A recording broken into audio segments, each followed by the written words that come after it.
On va retrouver tout de suite en duplex avec nous d'Épeigne, près de Rouen, Hervé Morin, l'ancien ministre de la Défense. Merci beaucoup de répondre aux questions de BFM TV. Demain, cette nuit, François Hollande sera au Mali, à Tombouctou et à Bamako.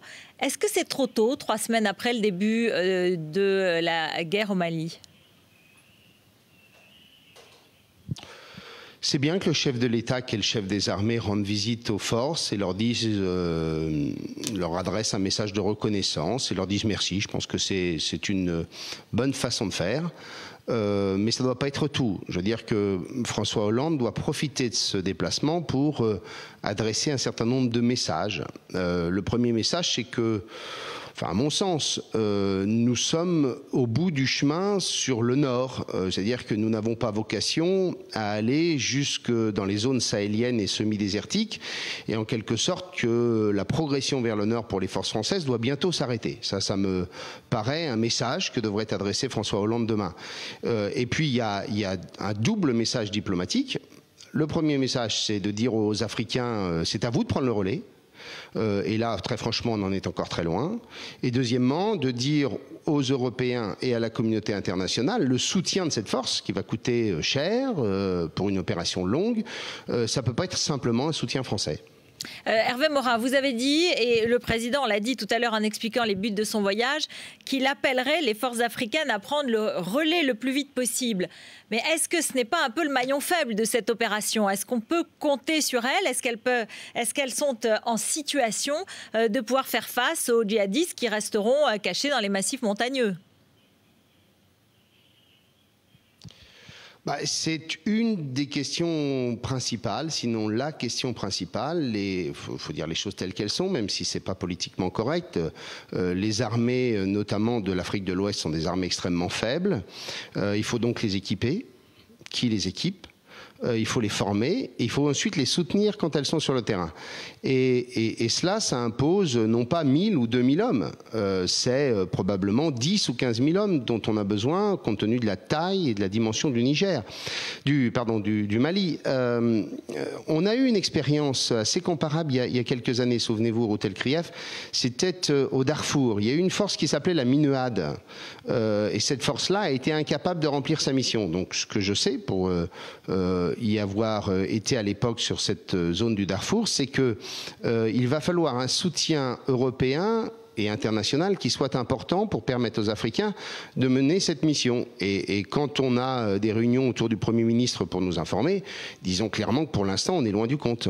Est-ce que les troupes françaises vont revenir? Laurent Fabius avait dit cette semaine, elles partiront rapidement. Vous y croyez ? Je pense qu'il y aura besoin, déjà quand on voit les équipements qui sont arrivés et qui continuent d'arriver, je pense qu'on y est pour plusieurs mois, sinon plusieurs années.